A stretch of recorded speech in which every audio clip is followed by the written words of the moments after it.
Hello, I'm KEC from the Lit&Phil, and I'd like to welcome you to tonight's talk. Thank you very much for joining us. I'm delighted to welcome and introduce Ian McCardle, our speaker tonight. Ian is a retired university teacher and is a long-standing member of the Lit&Phil. He is an active volunteer for us, and he has lectured on many occasions with his subjects including Emily Davison and most recently L.S. Lowry. Tonight, he will be talking about remembering the fallen. Please welcome Ian McCardle. Thank you. Thank you very much. Then let's begin, everybody. Good evening.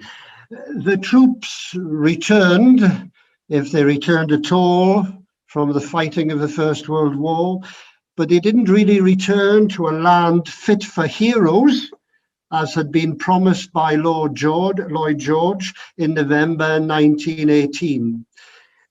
Post-war British society was far removed from the so-called halcyon days of 1913. Perhaps people saw those days through rose-tinted glasses, however. But life certainly could not have been easy in 1918, 1919, 1920.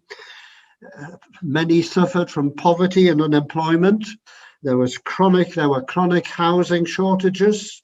People had to contend with the Spanish flu epidemic, which had started in 1918, continued into 1920, claiming at least 20 million deaths worldwide. There was political unrest at home and abroad, industrial strife in the factories and in the mines. During the First World War, some 3 million Britons had lost a close relative. That's out of a population of 42 million. Now, that figure was only for the so-called primary bereaved. I mean, parents, siblings, widows and orphans. But if we add in the so-called secondary bereaved, by which I mean your cousins and uncles, your colleagues, your friends, your neighbours, well, we're talking about almost the entire population. I would be surprised if any family was not personally touched in one way or another by the tragic events of the war. It was against this lugubrious, sad, desperate background that people had to come to terms in some way or other, come to terms with their loss and seek to preserve those cherished memories of loved ones who would no longer return.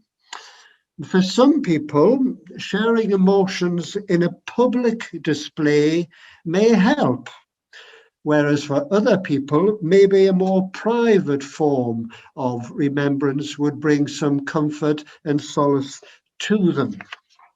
I look then, first of all, which is at obviously the main event of 1920, by which, of course, I mean the tomb of the unknown warrior. And if there's any one man who we have to thank for the idea, it's the Reverend David Railton, MC.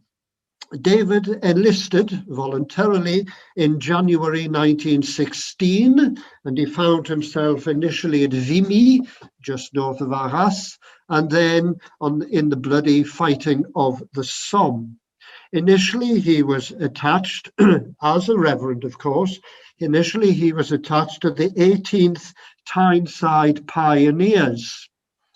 And for reasons I can't understand, there were quite a lot of language difficulties for David, not being able to understand the Geordie lads, although we know that Tyneside English is the purest form that there is. But David got on very well with his Geordies because he showed them exceptional care.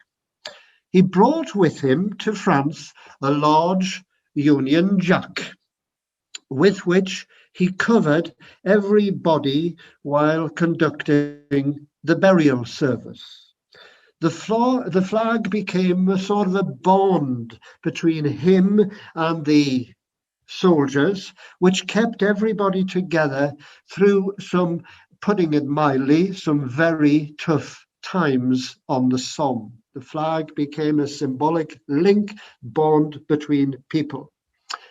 And I was going to say an idea, but I'm going to say the idea came to David. Now, what idea was this? Well, you'll see in a moment or two. He remembered an incident that occurred near Armentières, which is near Lille, when he came across a grave with a rough wooden cross. And on the cross, it simply said, "An unknown British soldier of the Black Watch." David tells us how that grave caused me to think. Who was he?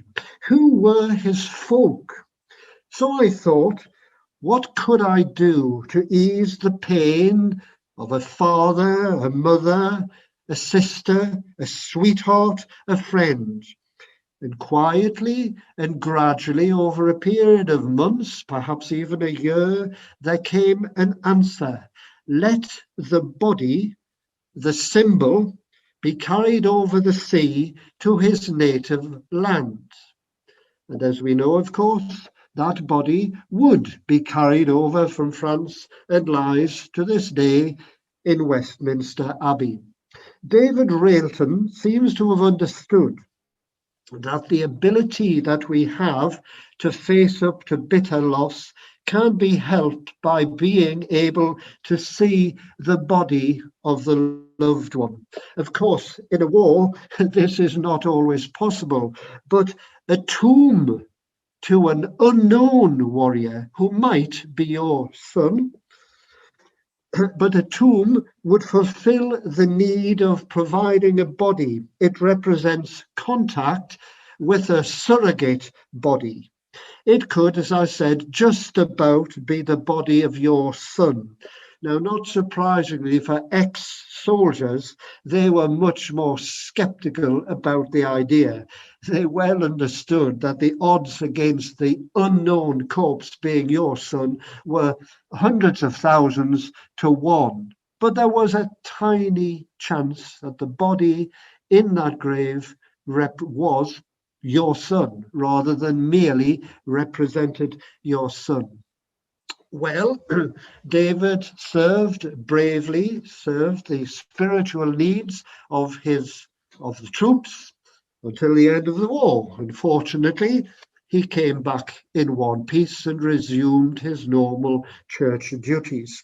And he kept his thoughts to himself, but eventually, it was in August 1920, in fact, he decided to write to the Dean of Westminster to outline his idea about providing a tomb for an unknown warrior. And after due consideration and consultation with the War Office, the Prime Minister, the Cabinet, and Buckingham Palace, the idea of a tomb was accepted. And in addition, David's flag will be used at the service on the 11th of November 1920. The King George the Fifth, it would be, King George, his reaction was rather more hesitant. He thought that the tomb might reopen old wounds. Lloyd George, Prime Minister, however, was enthusiastic, and he found it easy to persuade the King, because he didn't have a very high opinion of King George, I'm afraid. The King, you know, is a very jolly chap, but thank God there's not much in his head. They're simple, the royal folk. They're simple, very, very ordinary people, and perhaps that's how it should be. A committee under the Foreign Secretary is established, and complex preparations are put in hand to organise a tomb for an unknown warrior. Now, some details of the preparation remain mysterious, so what I offer you now is a potted version of it. Whether it is totally accurate, I don't think anybody would ever be able to tell us. A body needs to be selected, obviously. Probably 6 digging parties were dispatched to the old battlefields of the Somme, the Aisne, Ypres, Arras, Cambrai and the Marne. The parties, the digging parties, are to choose the corpse of a soldier who had died early in the war. There must be nothing on that body from which it could be identified, but it must still be wearing the remains of a British uniform for obvious reasons. The bodies are exhumed. They're taken to a temporary chapel at Saint-Paul-sur-Ternoise, which is near Arras. There, the bodies are covered with a Union Jack. In all of this, probably happened on the 7th of November, getting, you might realise, very close indeed to the armistice commemoration on the 11th. At midnight on the 7th of November, General Wyatt, who is the general officer commanding British forces in France, he selects a body. And some reports say that he was blindfolded before selecting one of the 6 bodies in front of him. He did this at midnight. Must have been a rather lugubrious business. He chooses a body. It's placed in a plain pine coffin. And then the following morning, a service is organised in the chapel by Church of England, Roman Catholic and non-conformist chaplains. And so begins the journey home. He has moved first of all to Boulogne. At midday, presumably on the 8th of November, the body with a military escort is taken the 50 miles to Boulogne by ambulance. Hundreds, now you need to use your imaginations a bit here. Hundreds of French soldiers and citizens line the route as the ambulance slowly climbs the hill towards the chateau, which is the French army headquarters. British and Commonwealth soldiers, in fact, I think we can see them possibly here, carry the coffin to the library, which has been converted into a chapel for the occasion. And here, 2 British undertakers are waiting with an oak casket. The wood for the oak casket has come from an oak tree in Hampton Court Palace, London. The coffin is then lifted into the oak casket and the lid is closed for all time. An iron shield on the casket bears the inscription, "A British warrior who fell in the Great War for king and country." The following morning, under a grey sky, bad weather, heavy mist, befitting this solemn, tragic event, under a grey sky and heavy mist, a French army wagon bears the coffin and it makes its way through dense, silent crowds to the quayside where HMS Verdun is waiting to receive it.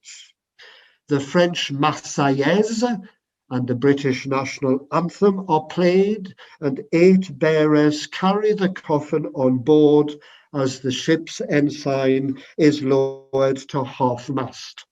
And at about 11:40 in the morning, the Verdun casts off, and as she fades into the grey mist, a gun salute of 19 rounds booms out from the French shore.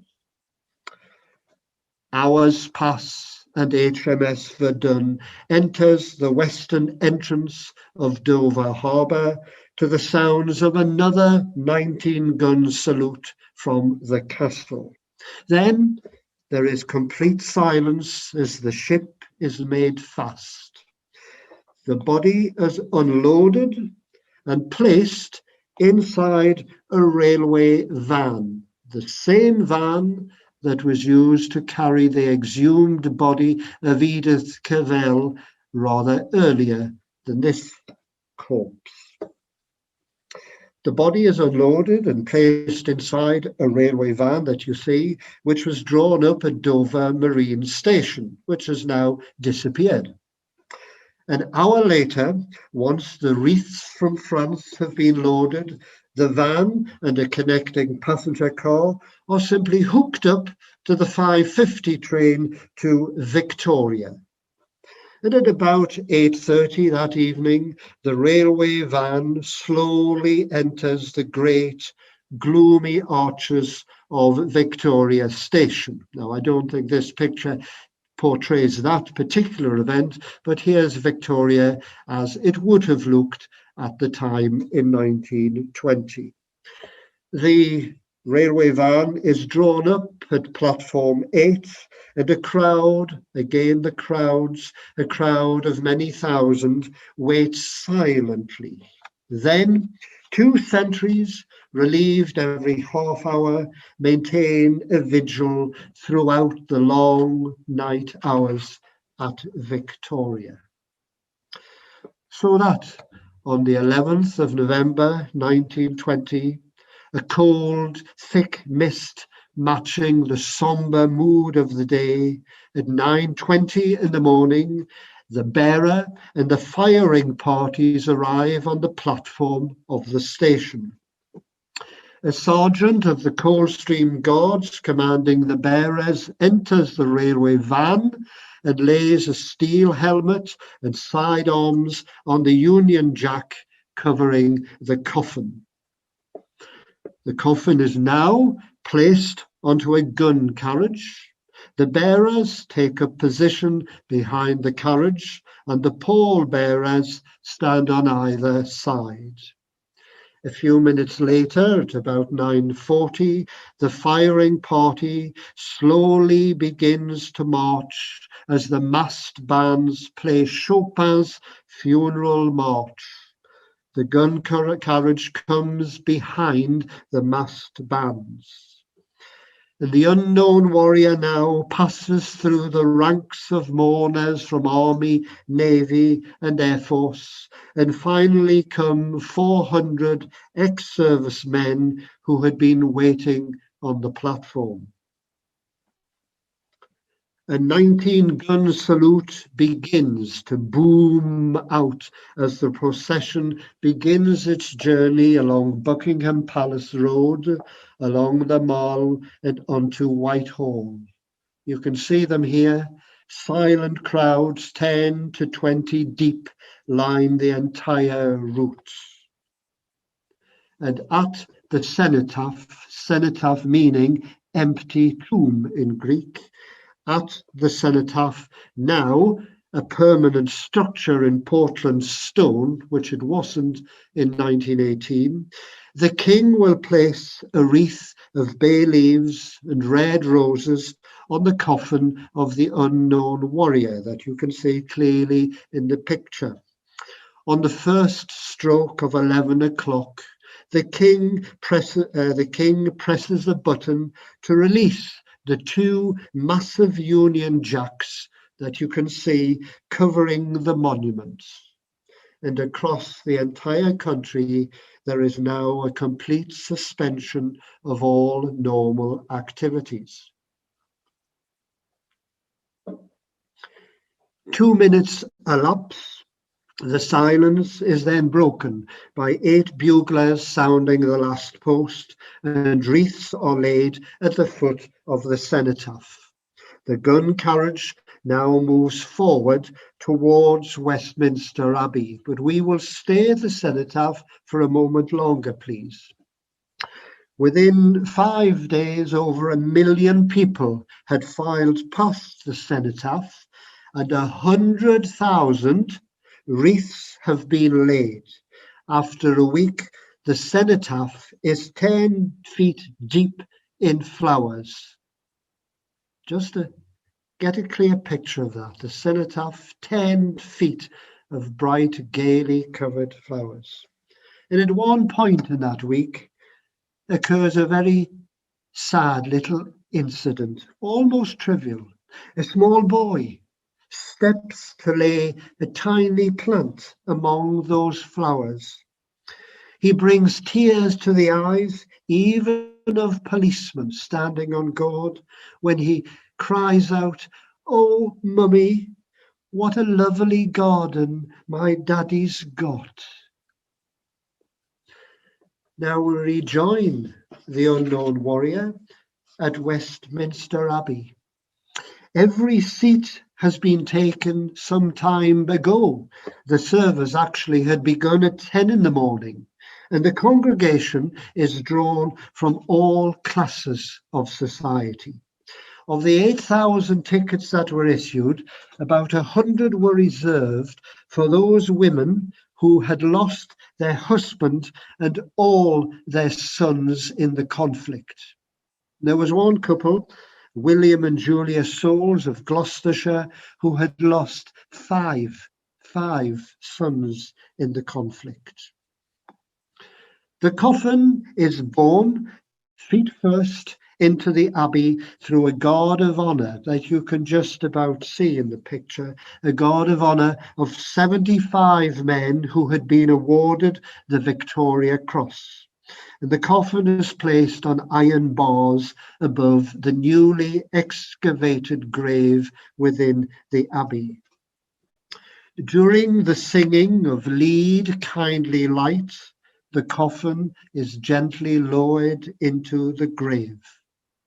The king is handed a silver shell containing some of the soil brought in 100 sandbags from France, and scatters his soil over the coffin. The rest of the soil, of course, will also be poured into the grave. Then, at first scarcely audible, a whisper is heard, which swells with absolute smoothness into an echoing roar of drums, and just as smoothly dies away again. The great west door, I think this is the west door in the picture, is now opened, and the royal family step out into bright autumnal sunlight. The weather has changed. The doors are then closed again, and nobody can enter. Finally, I think we've got a picture of it. There's the coffin. Finally, 4 large candles are lit, and 4 sentries take up their posts, one at each corner. And then the doors are thrown open at 12:40, and enormous crowds begin to file past the open grave, and the grave remains open. In fact, it's only finally sealed on the 18th of November, by which time about 1 million people will have paid their respects. David's flag is hung from a pillar above the grave. Later, the tomb would finally be covered, and we saw this in an earlier picture of the tomb. The tomb will finally be covered with a slab of black marble from Belgium. In 1953, jumping on rather a long way, I know, the flag, David's flag, was moved, and you can now see it hanging in St. George's Chapel, just inside the great west doors of Westminster Abbey. And then David, as it were, continued his normal career.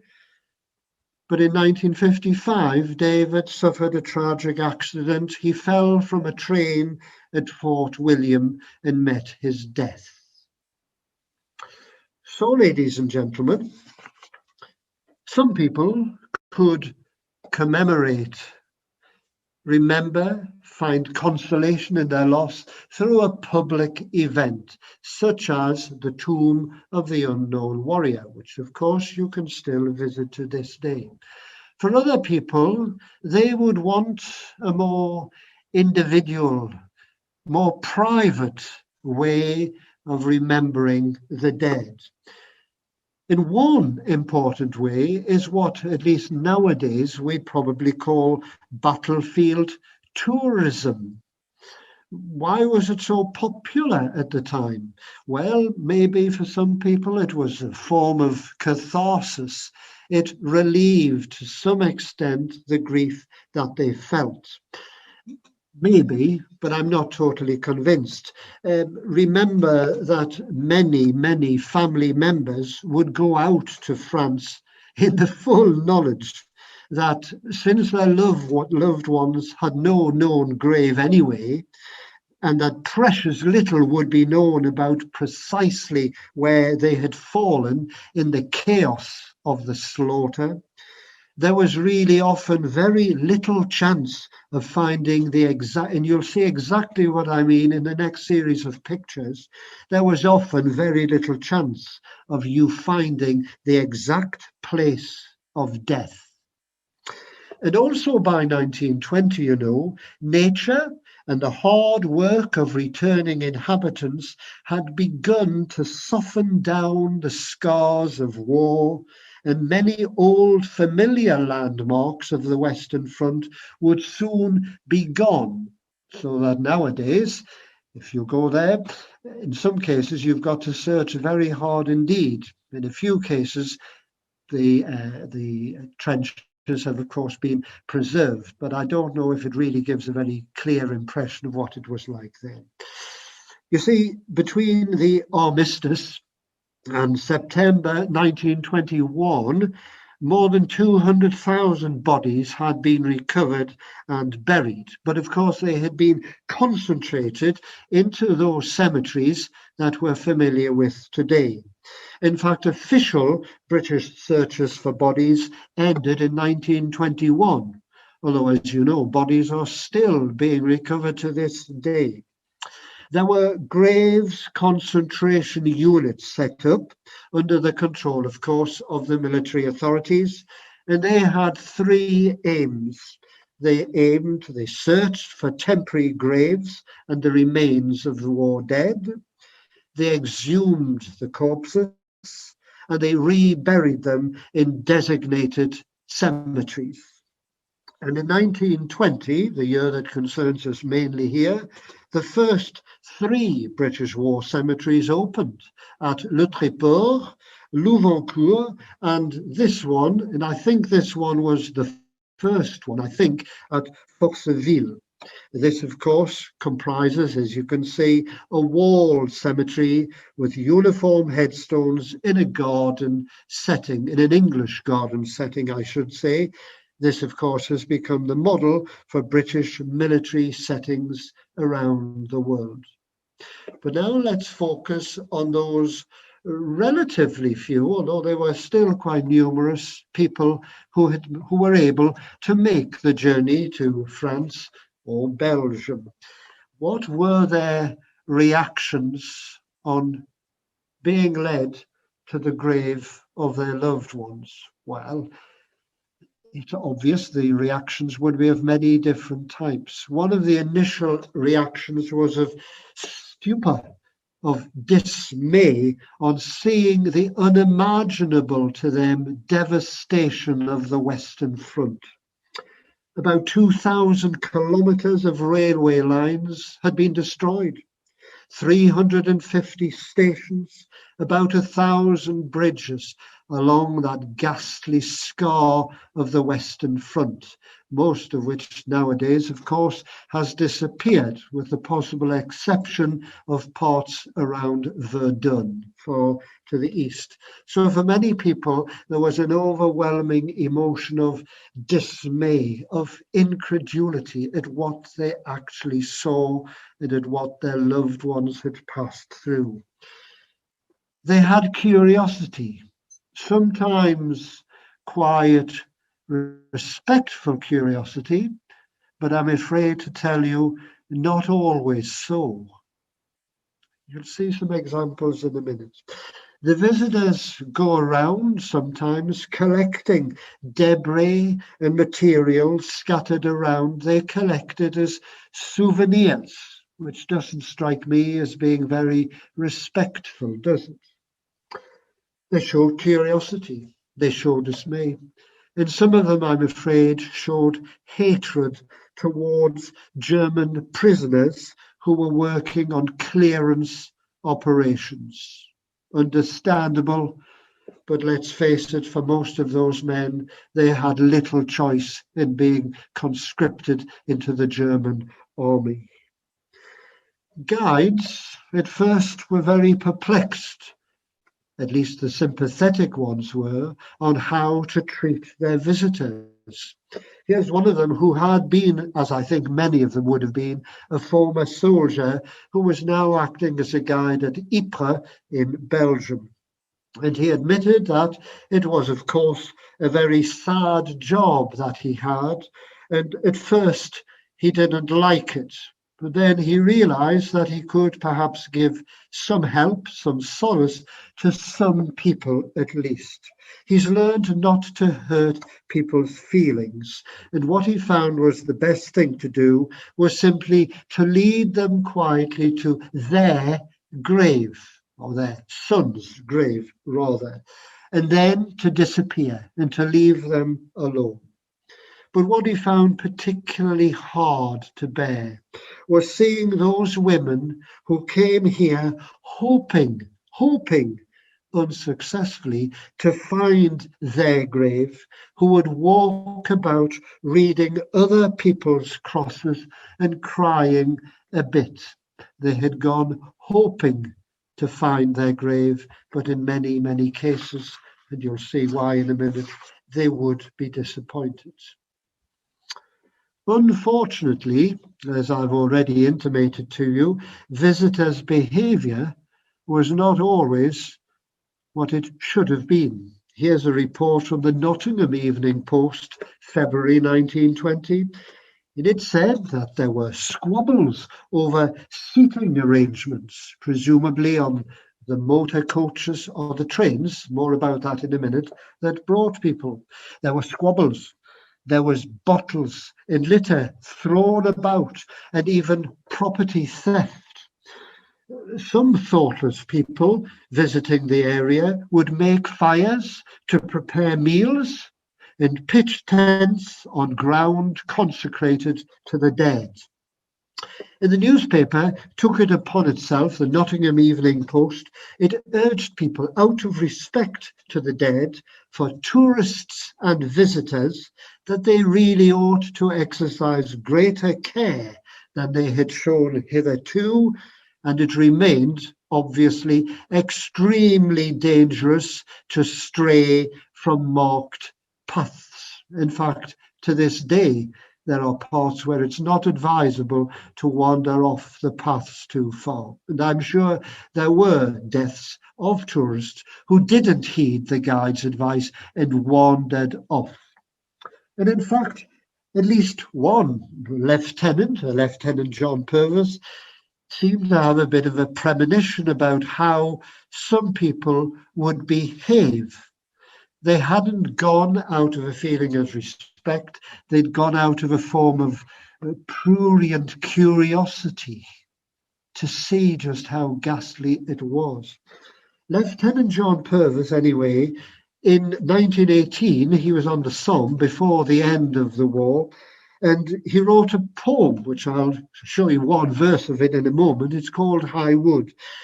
But I think he must have had a premonition of how the dead would be treated, not with respect, but just as something curious, almost entertainment. Here's the verse, and it's very, well, the sarcasm glares out at you, doesn't it? This is an imaginary guide talking, a guide probably more interested in making money out of tragedy than anything else. This is an unknown British officer, the tunic having lately rotted off. Please follow me this way, the path, sir, please.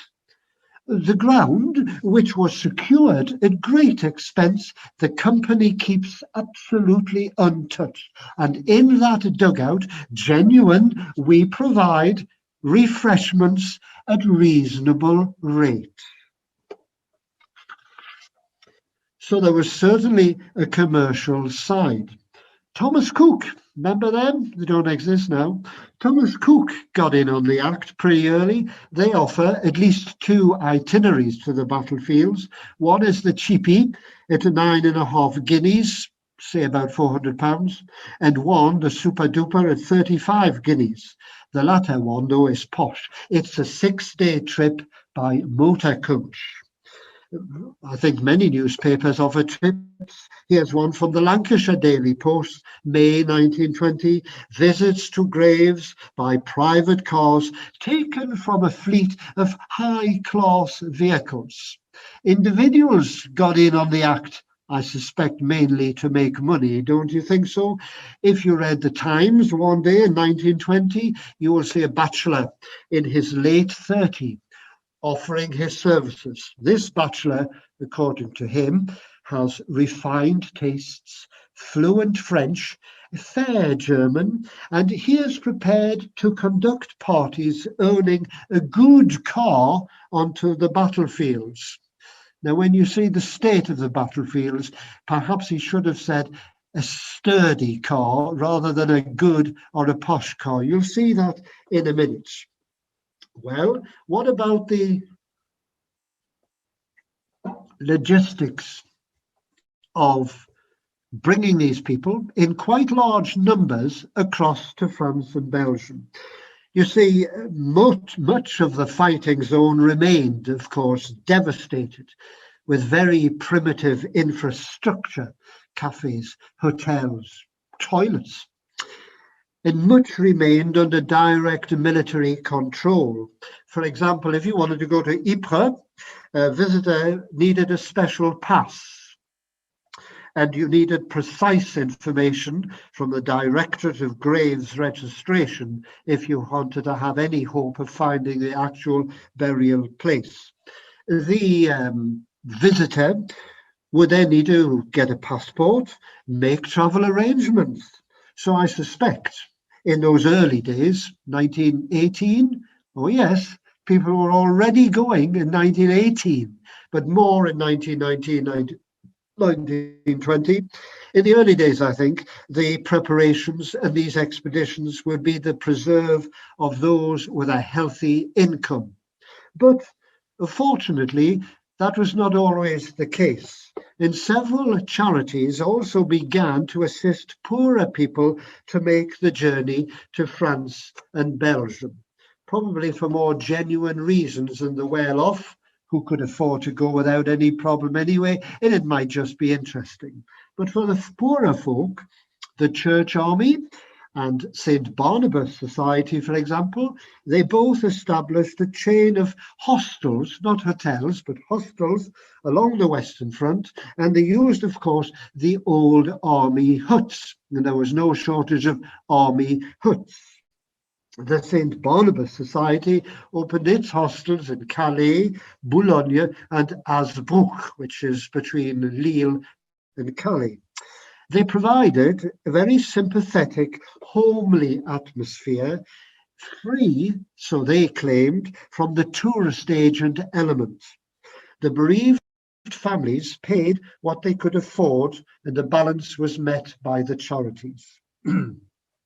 They developed highly sophisticated systems, offering the, not tourists, the pilgrims, they call them, they offered them full support, undertaking to organize every aspect of the trip.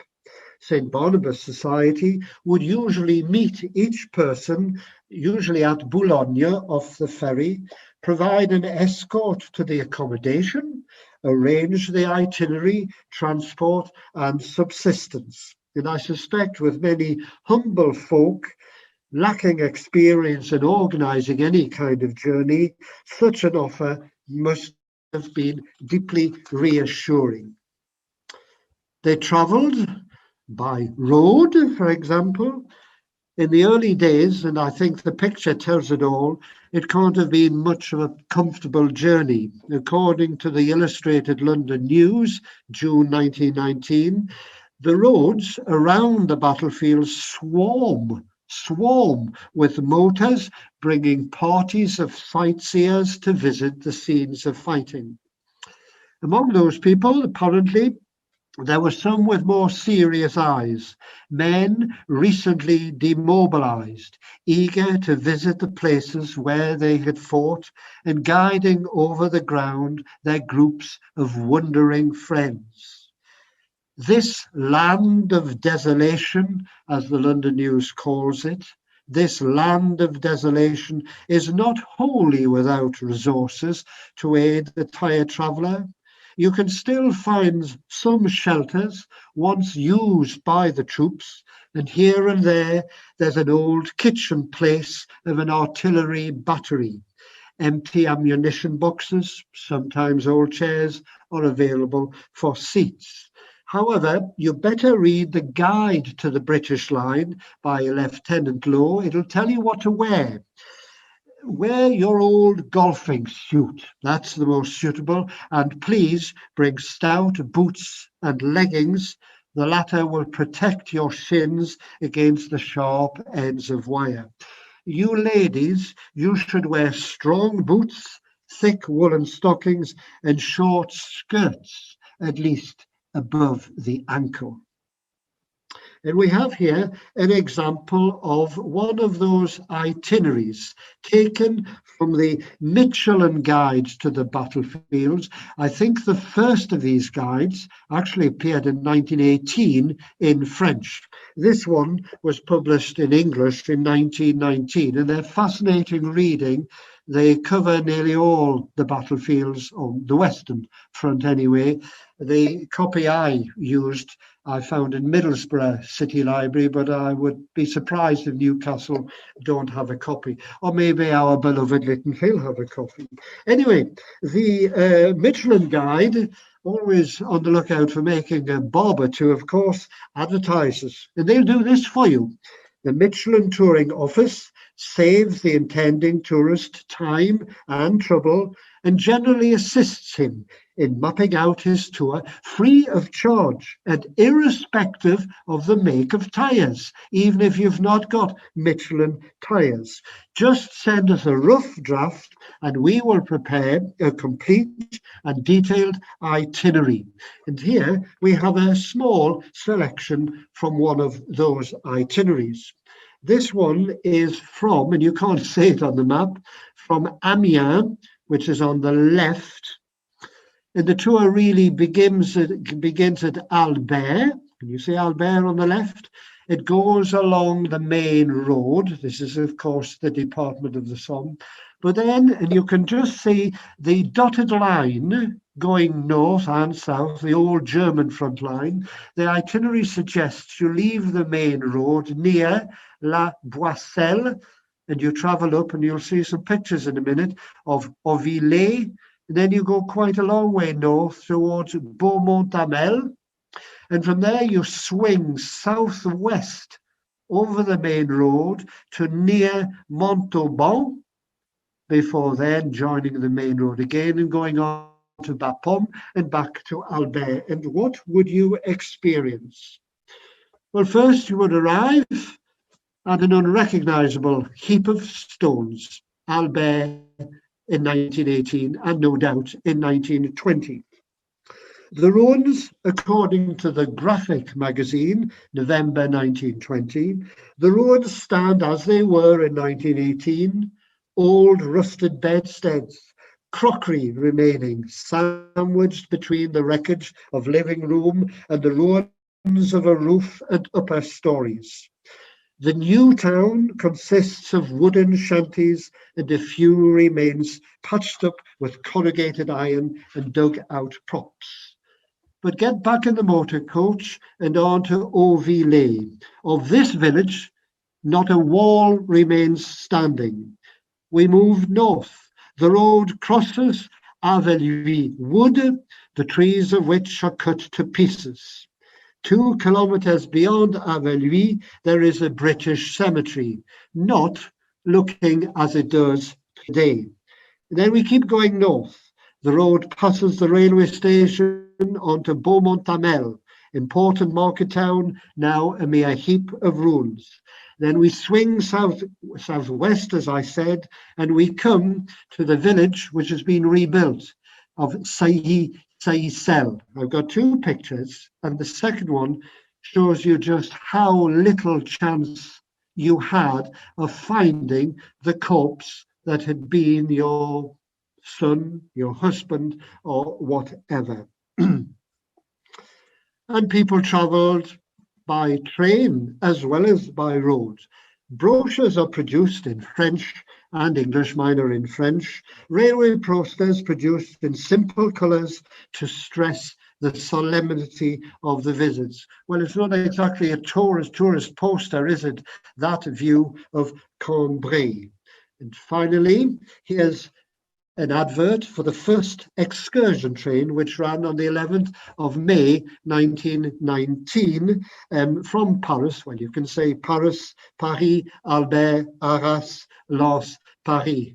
You're in for a long day. You leave at 7:20. You don't return until 1940 hours. And you travel around in what were called baladeurs, which were rather old-fashioned tram cars. They have about 1,000 places in them, wooden seats, window spaces covered with sheet metal, so it would hardly be very comfortable. Oh, and please bring your own food, as nothing is available. But not everybody could go to France or Belgium. For some people, perhaps the best you could hope for would be a local memorial.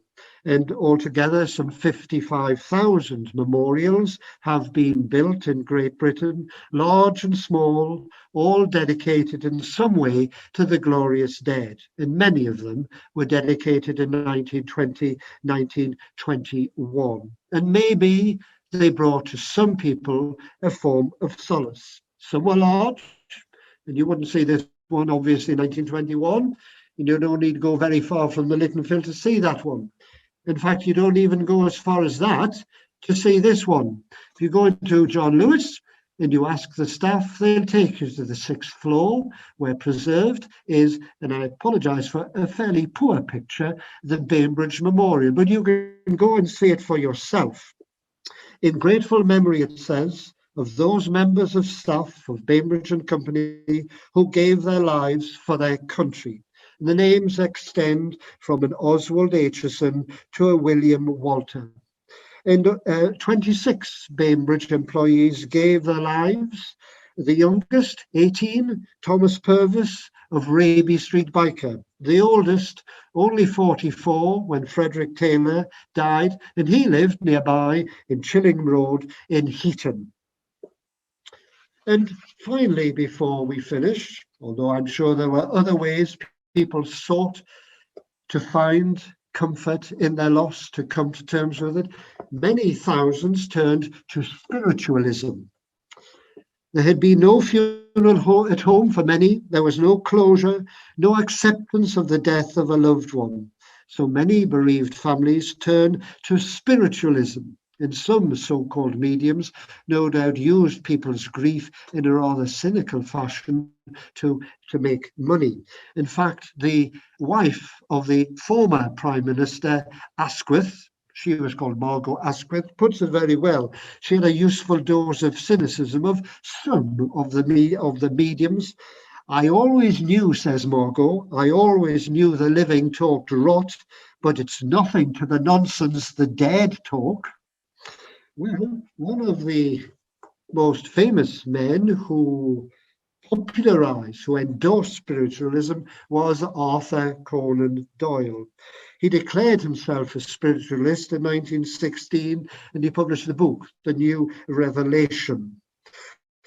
It was in 1918 that his son here, Kingsley, died from pneumonia, contacted during his convalescence after being seriously wounded on the Somme in 1916.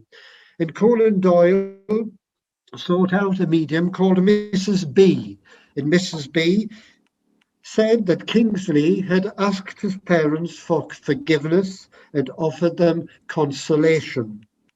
Later, in 1919, Conan Doyle sought out a Welsh medium, Mrs. Evan Powell, who spoke through a Red Indian spirit called Black Hawk. This time, the message from Kingsley is that he has found happiness and contentment in the next life. And Conan Doyle was not the only author to suffer tragedy.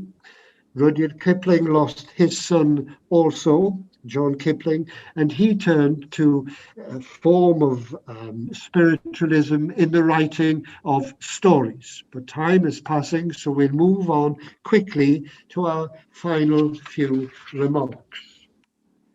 You know, the commemoration on the 11th of November, the Armistice commemoration, it was initially not envisaged as an annual event at all, but it proved popular, and the tradition, as we know, has endured, and it offers perhaps, there's always a caveat, perhaps some comfort and solace, but not, I think, to everybody, of course.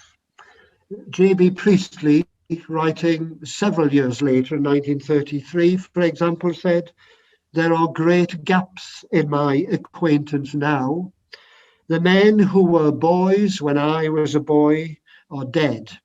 They never grew to be men. They were slaughtered in youth, and the parents of them have gone lonely. The girls they would have married have grown grey in spinsterhood. The work they would have done has remained undone. Gradually, the pain of bereavement might diminish, but all around in the 1920s were constant reminders.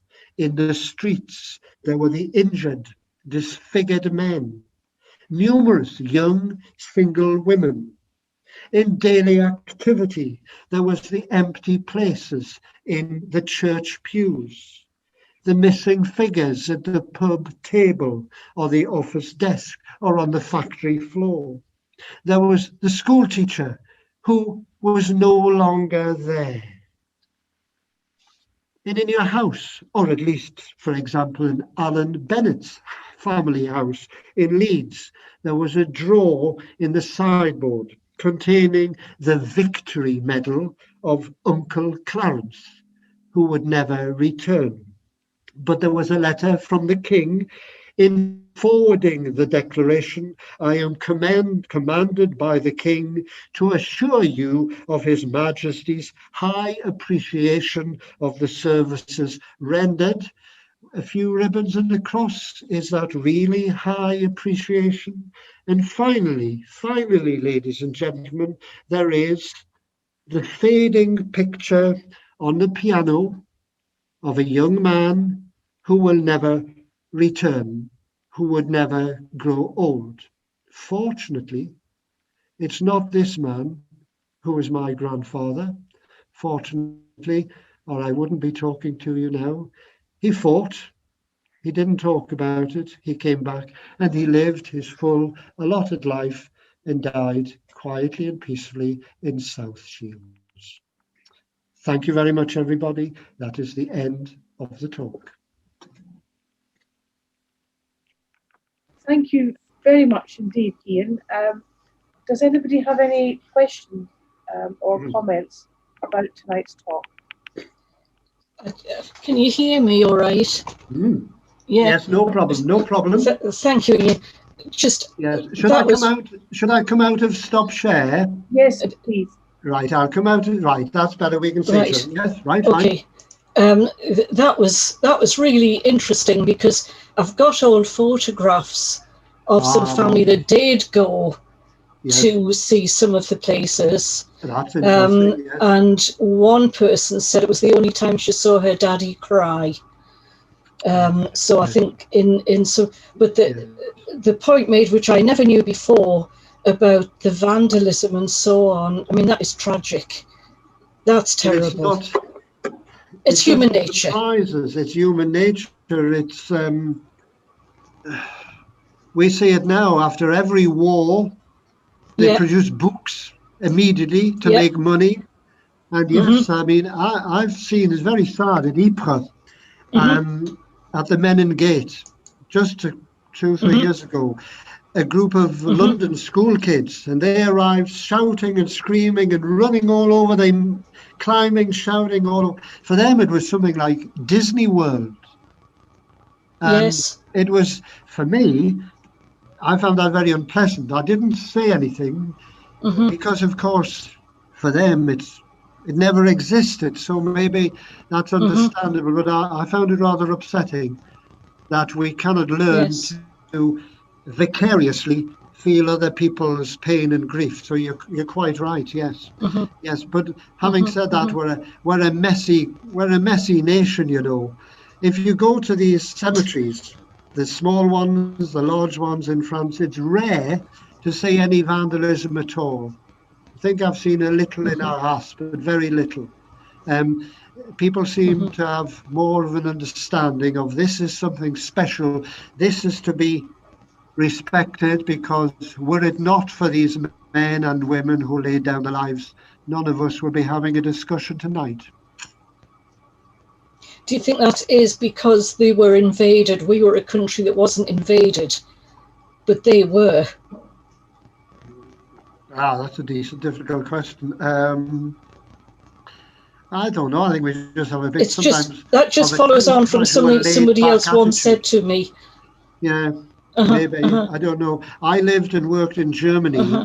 When I came back here, it took me about a year to get used to how dirty and disorganized everything was. Mhm. Now, you could argue that the Germans are too well organized because, of course, we've had two wars, haven't we? Which, at least to a large Mhm. extent, was caused by Germany. So maybe you can be too well Mhm. organized as well. So I don't know. Mhm. I Mhm. don't know. Mhm.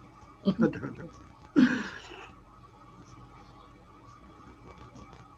You mentioned as well the local memorials.